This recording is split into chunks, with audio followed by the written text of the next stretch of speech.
মাওলানা ইলিয়াস আলী। আসসালামু আলাইকুম ওয়া রাহমাতুল্লাহ।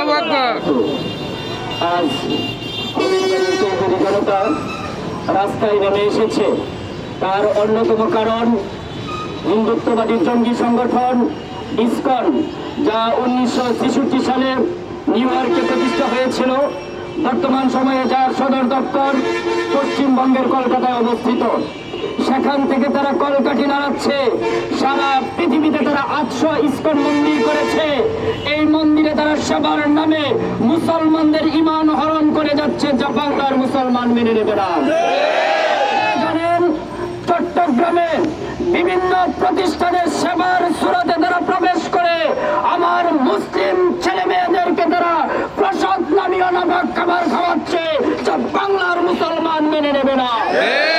আপনারা জানেন, 1947 সালে ধর্মের ভিত্তিতে দেশ বিভক্ত হয়েছিল, যার অংশ হিসেবে আমরা পাকিস্তান নামে একটি ভূখণ্ড পেয়েছিলাম। তার অংশে ছিল বাংলাদেশ। 1971 সালে সেটা থেকে আমরা আলাদা হয়েছি, কিন্তু আমরা মুসলিম ভূখণ্ড হিসাবে আমরা আলাদা হয়েছিলাম।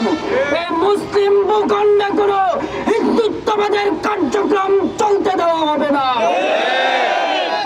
আপনারা জানেন, নরেন্দ্র মোদী গুজরাটের কষাই, যেখানে আমার মুসলমান ভাই বোনেরা স্বাধীনভাবে ধর্মীয় ইবাদত বন্দেগী করতে পারে না, কিন্তু আমার দেশে আমরা ধর্মীয় সম্প্রীতি বজায় রেখেছি।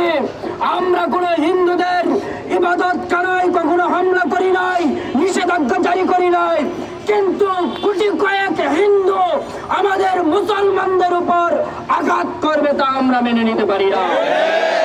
প্রশাসনের ভাইদের উদ্দেশ্য করে বলছি, গত ফ্যাসিস্টের আমলেও এই ইসকন মাথাচাড়া দিয়ে উঠেছিল, কিন্তু সেই প্রশাসন এখনো রাষ্ট্রের বিভিন্ন জায়গায় বলবৎ রয়েছে।